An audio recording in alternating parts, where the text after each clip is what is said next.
Salut,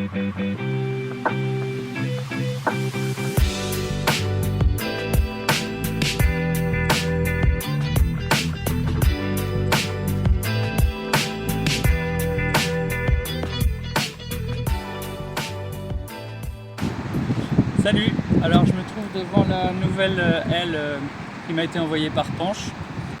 Dans l'approche de conception, c'est plutôt une aile qui ressemble à une aile à boudin. Elle a un bridage uniquement sur le bord d'attaque et les arrières sont directement connectés sur les côtés. L'aile n'est pas rigide par nature, hein. Ce qui va la rigidifier c'est le vent, comme une aile à caisson. Donc on voit qu'il y a 3 entrées d'air comme ceci. Il y a un filet qui a été ajouté, pourquoi? Pour éviter que l'entrée d'air elle boursoufle et qu'elle fasse, elle altère le profil. Et puis aussi le filet permet d'éviter que des algues rentrent. On a des joncs là qui sont en polyamide 6,6, donc c'est très rigide, très léger. Et puis c'est quasiment incassable, quoi. Ça pose pas de problème pour le pliage, faut pas s'en inquiéter.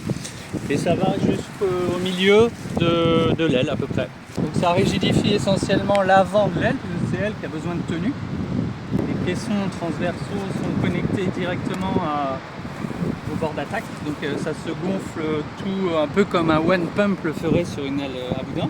Cette technologie qui existe déjà sur certains parapentes, souvent est de la largeur d'un caisson, alors qu'ici c'est un peu plus évasé pour garder quand même un profil un peu épuré.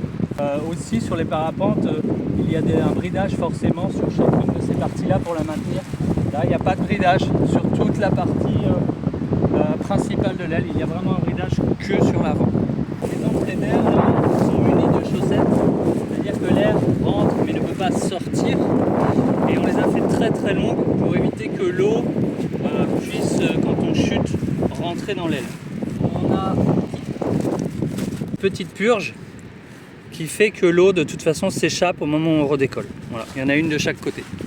Une valve de dégonflage comme on trouve sur toutes les ailes à caisson, avec un scratch.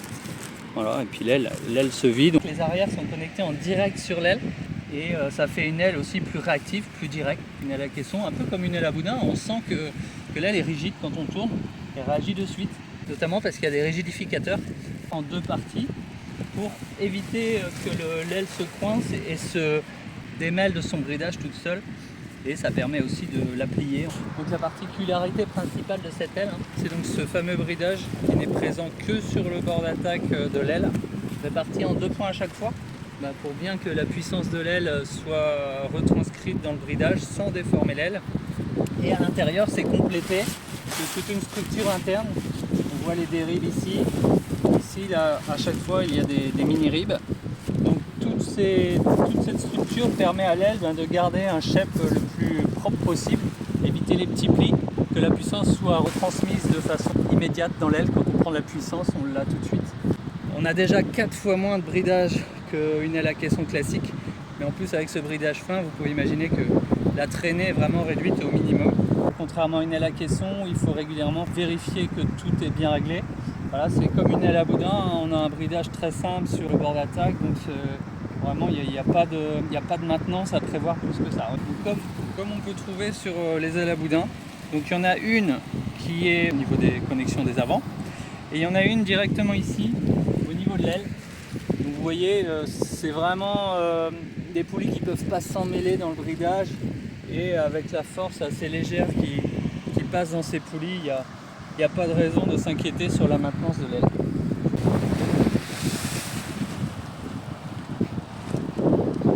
Elle est très légère, elle a 8 mètres, fait moins d'1 kilo. C'est pas une aile qu'on peut mettre en défaut facilement. Alors ce que vous pouvez voir quand même ici, c'est la ligne centrale qui est horizontale.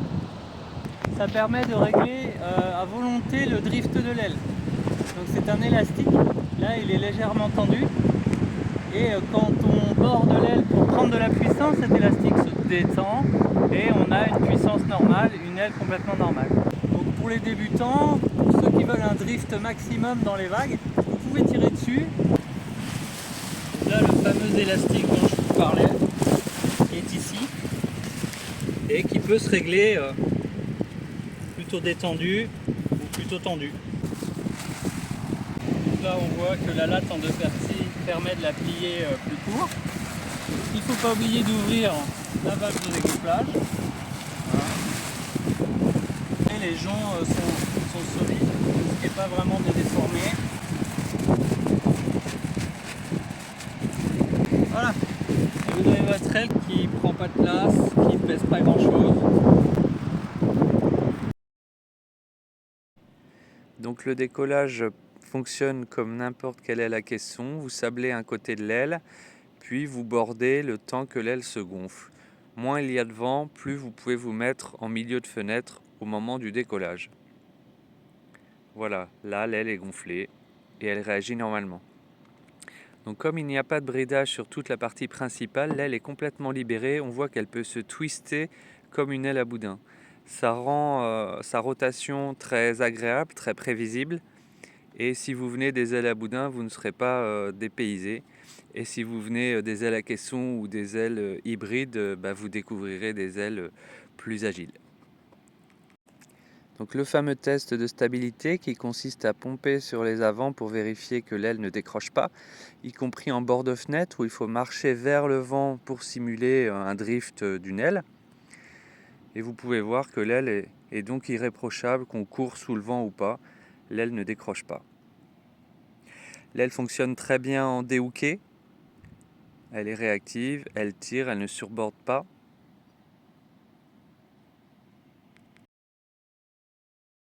Les experts sentiront le moment où l'aile commence à drifter sur les 50% restants du dépower. Ça permet vraiment de choisir le moment où on veut que l'aile recule dans la fenêtre. L'aile est très stable, comme vous pouvez le voir, on peut rester sur le côté comme une aile à boudin. L'aile va rester à attendre sagement que l'on prenne la barre pour redécoller.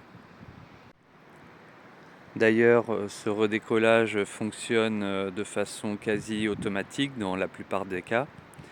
Que vous soyez en bord de fenêtre ou quasiment au milieu de la fenêtre.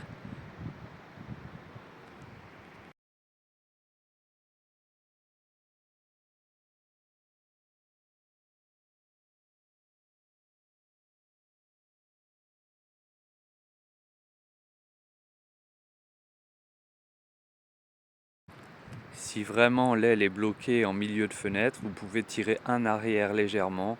L'aile va finir par glisser lentement sur le côté de la fenêtre.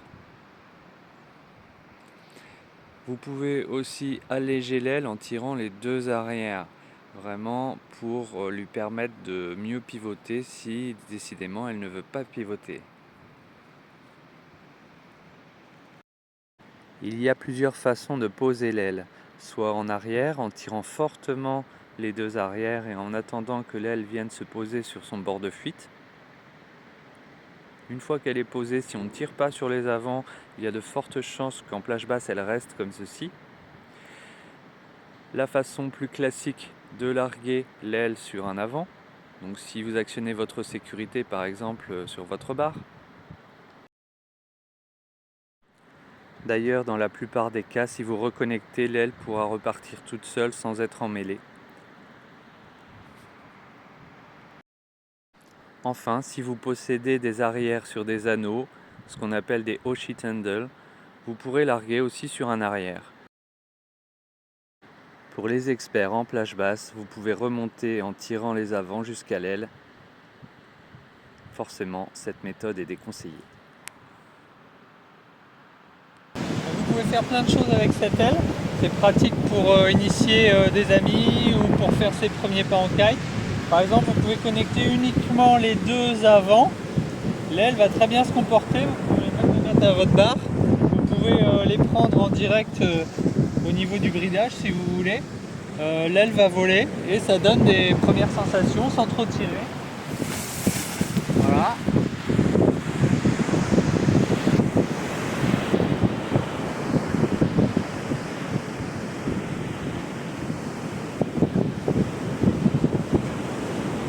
Donc là par exemple, si on veut plus de puissance, vous connectez juste les arrières aux avants en même temps, en mode 2 lignes, et vous avez la même chose mais avec plus de puissance.